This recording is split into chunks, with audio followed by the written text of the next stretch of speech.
บรรยากาศอยู่คิวรถไฟเนาะ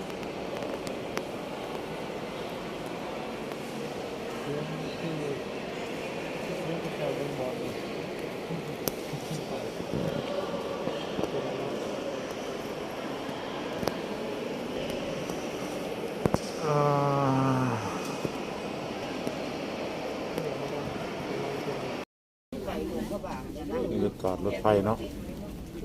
ตอนนี้นั่งรถถอยหลัง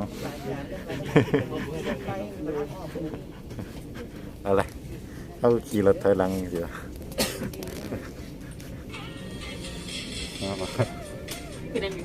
นั่งถอยหลังมา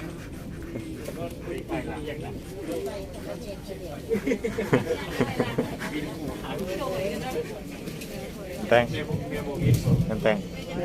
คือนั่งรถถอยหลังมา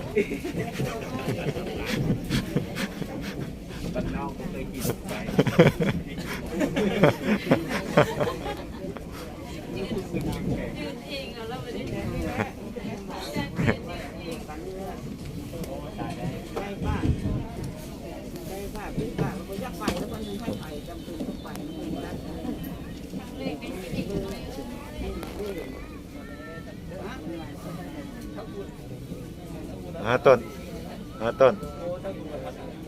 เอาคือหันหนามันตั้งกี่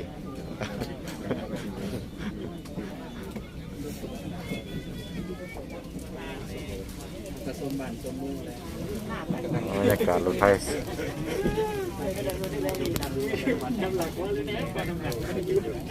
ขี่รถกลับหลังนั่น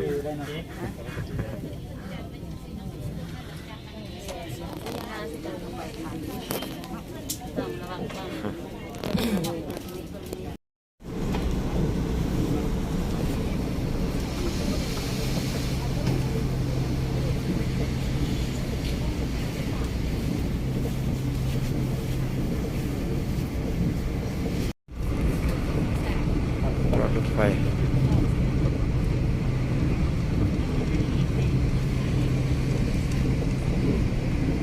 โอ้เขาพูดตัวนี้ทั้งกุโมได้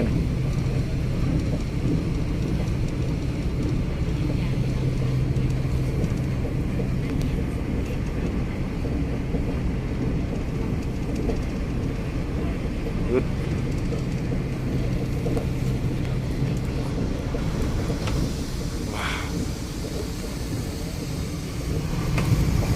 เอาละ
หลอดพูดได้หน่วยเลยนะ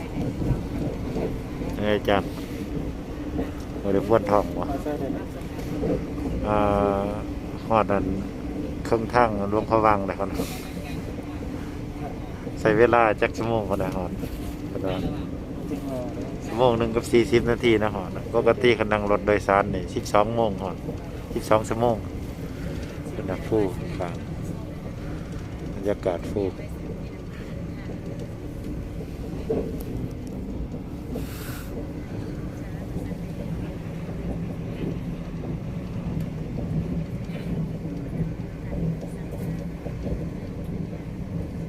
หลอดฟูหลายหน่วยแล้วเนี่ย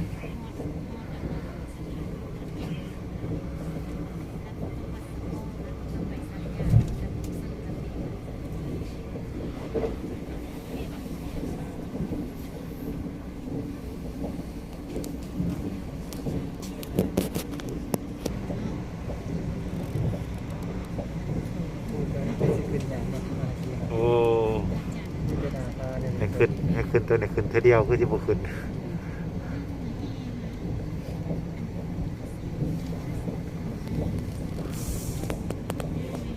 ถือว่าไวอยู่เนาะปึ๊บเขากล้องฟูอีกแล้ว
โอ้คนร้ายเนี่ยนะเล็กกว่า